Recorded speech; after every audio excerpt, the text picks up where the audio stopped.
All right, so this is part 2 of our lesson, hence the same outfits. So we're gonna go into another part of game, Jess's game that she feels like she really wants to work on. So tell us a little about that, Jess. Like what's I just think I could work on my drives. Right. I just feel like they can get a little wild. I don't know if I'm trying to hit too hard or they just get really high off the net. High off the net. So like in games and stuff, and they're exploiting that with their volleys and stuff like that.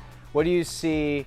Like, how do you see in your own words, like versus me just telling you something like fixing it? How do you feel like you're going to be able to fix that? Like, not let the ball get too far behind me. Okay. I think that's huge. Sure, that's specific, but what result do you want? Like, so you're saying the ball was high. What do you want to achieve with your drive? Like lower it so it's lower, off the net. So like maybe 2 feet or 1 foot above the net. How, like, and you feel like you're overswinging a little bit too? You probably, yeah.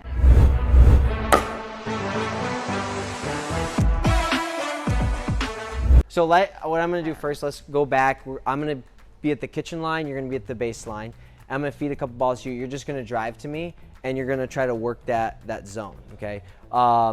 I'm not gonna necessarily set up something quite yet, but we'll kind of visualize it. If it's kind of hitting below my shoulders, that's where we want. If it's above my shoulders, I'm gonna try to kind of put that ball away. So kind of visualize that for yourself. So let's do forehand drives first. The one thing I'm noticing right off the bat here that we can fix that's gonna help your drive a ton is you're tending to be open stance, which open stance can be good. It's just difficult to keep your weight forward and down when you're in open stance. So what I mean by that is when you hit your forehand, your feet are, the toes are pointed towards the net. And so what happens typically when we're in open stance, when we swing, our chest pops up and we fall back because our weight isn't like a surfboard transferring forward. So we tend to pop the ball up because the face of the paddle opens up with our body, right?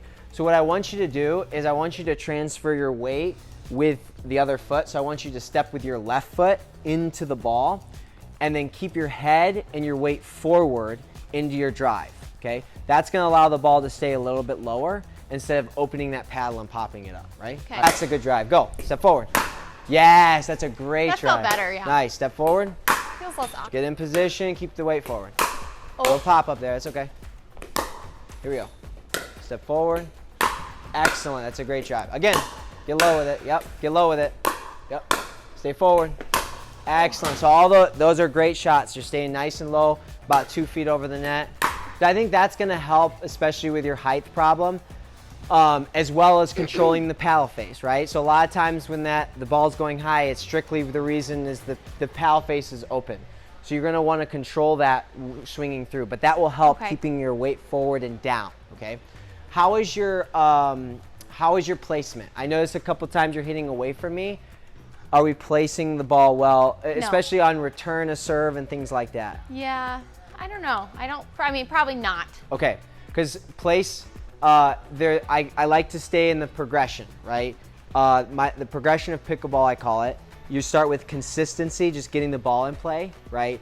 And then placement, so where you're putting the ball, and then last thing is power, right? So if you don't have the first two, make sure you're not hitting with power. So we kept the ball somewhat low, which is good, but even if it was high, are we able to put the ball on the line or in the middle or out wide, right? Putting it where we want it, and that has a lot to do with timing.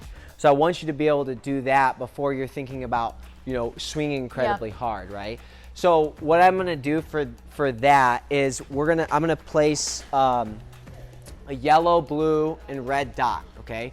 And so what I'm gonna do to test your kind of placement is I'm gonna put the yellow one kind of down the line, I'm gonna put the red one in the middle, and I'm gonna put the blue one on the cross court, okay? And so what I'm gonna feed a few pickleballs to you, and I'm gonna ask you, hey, red, you're gonna put it the red, yellow, put it the yellow, blue, gonna put it the blue. So to test, are you able to put the ball in those certain areas? This is good regardless of whether someone's at the kitchen line or where they're at the baseline, because typically your opponents are standing somewhat in the center of their half.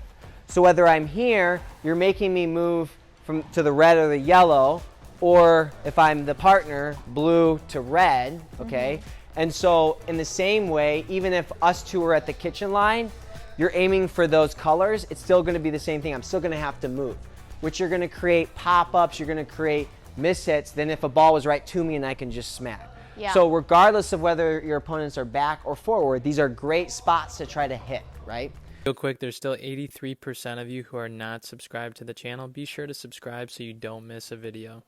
Never make an adjustment, right, with your face, because we're talking about adjusting your face, off of a shank, okay? Because if you miss-hit the ball, we don't actually know what the power should be. Yeah. But every time you hit it clean and say you hit in the net, make sure you're making that adjustment, you're opening the face a little bit, okay? Okay. Don't do 2, 3 mistakes in a row of the same mistake, okay? So what I'm gonna do now, we're gonna have a little bit of a game, right? Typically I would put maybe some tape. I actually have some lines here. Divide our different colors, okay? Now, what we have to do, I'm gonna have you hit a certain pattern, okay? So I would be, if I say a pattern, we'll start with pattern yellow, blue, red, right? So with that pattern, your first is yellow. It has to be past the kitchen line, okay? It has to be in this zone. Then the second one would be blue, then red.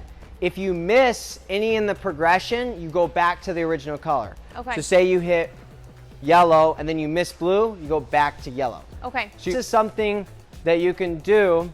I mean, you do need a bucket of balls somewhat, okay? But you can also do it if you have 2 balls and, you know, a friend or something that willing to move around, right? But aiming for certain spots. This is also something you should be doing when you're visualizing when you're playing, right? So you should visualize these targets when you're playing your rec games and have hitting those targets, because you aim small, okay, you miss small.